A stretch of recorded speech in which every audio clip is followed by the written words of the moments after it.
In part 1, we talked about how James Jebbia established Supreme's legacy. But the funny thing about legacies is that they can be tarnished.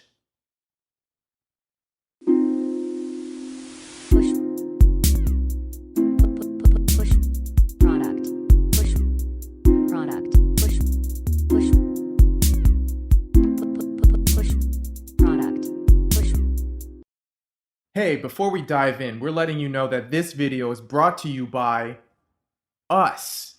We ain't selling out anytime soon, so if you want to help support us making dope content on our own, donate to our Patreon. If you're feeling us, subscribe, like, share, and comment. Thanks. Enough of that, now let's get into it. Are you a high school kid that wants to look hip and fresh? Cop a Supreme hoodie. Are you rich and famous, but you want to let the public know that you're not like the rest of the champagne-sipping, Chanel-wearing, gated community living elite? Snag a Supreme box logo. Do you think you're edgy and misunderstood, even though you're relatively simple to understand? Supreme shirt, but it has to visibly say Supreme on it, otherwise no one will know. Supreme has every right to be fascinating and alluring to people trying to figure out their own coolness. Shawn Stussy taught James Jebbia how to tap into what's cool and organically connect with like minds. Supreme has an authenticity that very few brands can harness, and it resonates with the genuinely cool kids first, the leaders and non-conformists who truly carve their own path. And then all the followers, desperately wanting to be like the cool kids, copy what the cool kids have, simply because they have it. That's it, really. In part 1, we mentioned that there's a tremendous amount of layers to the concept of Supreme. To Supreme purists, these layers are the only thing that gives the brand value. To the pedestrian trend hopper, the value of Supreme comes from the popularity. Do not, for 1 second, think that James Jebbia is unaware of this. In fact, it's one of the cornerstones of Supreme itself. Let's start examining this philosophy. Take a look at the box logo. It's an homage to Barbara Kruger. This homage was chosen to be the representative of James Jebbia's retail experiment, so we cannot assume his decision is arbitrary. Nothing Supreme does is arbitrary. I shop, therefore I am. One interpretation can be that James Jebbia's boutique was his contribution to NYC's grimy teenage skate mecca. If you shopped there, you embodied it. Another interpretation is that the consumption of culture is the definition of culture. Supreme's products are the regurgitation of music, fashion, slang, and stories of what was happening in 90s New York. The RZA was buying tons of 60s soul LPs, kung fu movies, Timberlands, bubble jackets, and camo pants. That's what defined him in the 90s. That's why he's Supreme. Prodigy and Havoc consumed Hennessy to fuel their music and inspire their image. That's why they're Supreme. And the current interpretation of Supreme is just as suiting. Hypebeast kids are using Supreme to define themselves. In their minds, the clothes give them validity. They shop, therefore they are. As a voracious consumer of art and philosophy, James Jebbia has always been tuned into the people around him, what drives them, and how they interact with one another. He's definitely an artist in that sense, and his medium is retail. James Jebbia established that art plays a fundamental role in Supreme. In fact, it's inseparable from the brand. If art was taken out of Supreme, Supreme would cease to exist. The stores are designed to feel like a gallery. Their skate videos aren't recordings of tricks set to music. They are visual exhibitions on the aura of Supreme's skate team. Bill Strobeck employs very experimental editing, and the soundtrack is meant to be part of the free-flowing East Coast energy. Mark Gonzalez is less of a skater for Supreme and more of a sculptor. His art is prominent throughout the stores and products. In our Ian Connor episode, we mentioned Supreme's early mascot, Aaron Bondaroff.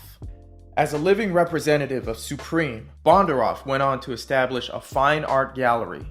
James Jebbia has worked with Neville Wakefield to secure collaborations with high-profile artists like Christopher Wool, Marilyn Minter, Jeff Koons, Mark Flood, Nate Loman, John Baldessari, and Damien Hirst. Speaking of artists, check out this upcoming New York rapper that's taking some 90s magic to the modern era. His name is Radames, and just listen to that grimy, gully 212 sound.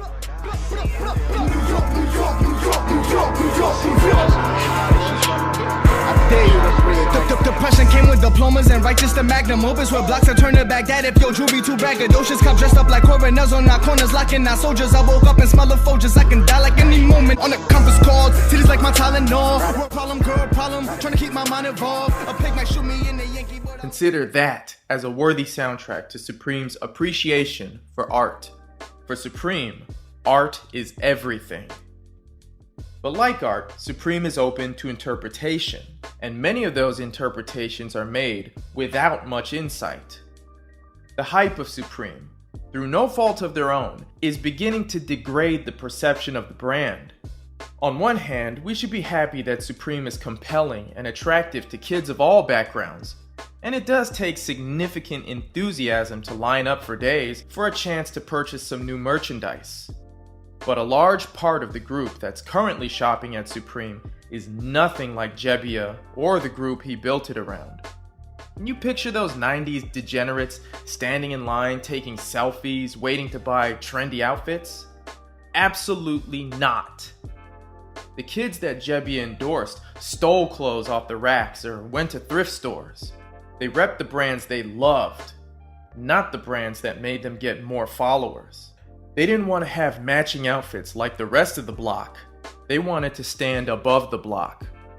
They didn't have time to play dress up in forums. They were too busy smoking, skating, and living on the edge.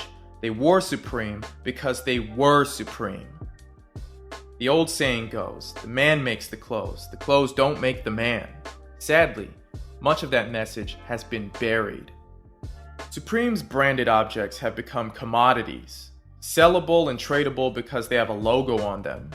There's a constant disregard to investigate the meaning behind them and a rush to judgment on why they exist. The misconception that all Supreme has to do is slap their logo on something and it'll sell runs rampant. This is all coming from an audience that has no true desire to understand the meaning of cool, an audience that favors popularity over coolness and has no intellectual desire to separate the two. We've said it in our videos prior, being cool is a gift and a talent. If that wasn't the case, then how are some of the most unexpected brands and people so powerfully magnetic? Why doesn't it come easy for everyone? James Jebbia, Supreme, and the legends that grew from Supreme weren't born rich and connected. As magnetic and unexpected as it is, Supreme is facing an oversaturation in popularity. Though its high-profile moves have been wonderful and incredible, the exposure results in increasing repercussions.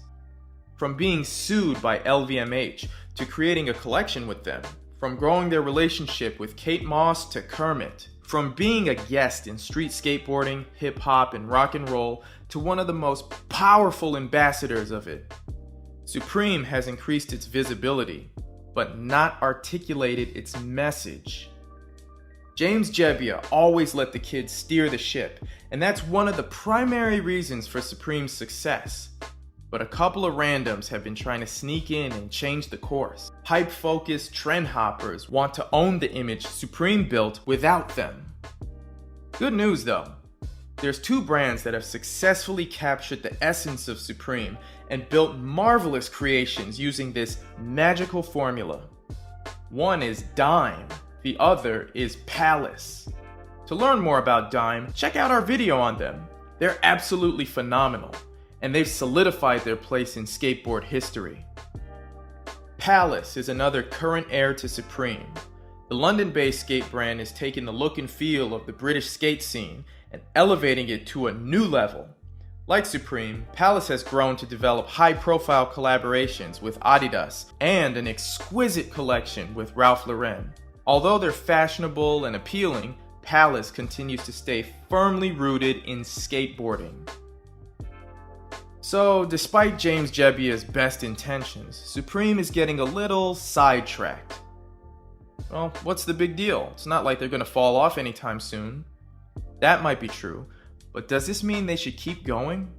Should Supreme, after 25 years, bow out gracefully, like Colette did in 2017? Or should they continue to open stores and bring Lower Manhattan to every corner of the world? The answer is obvious. Like every day since it was born, Supreme is gonna do whatever it wants to do, no matter what we think. So what can you learn from them once you get on top? 1. Educate the masses. Keep your fans informed and let them know what you're about.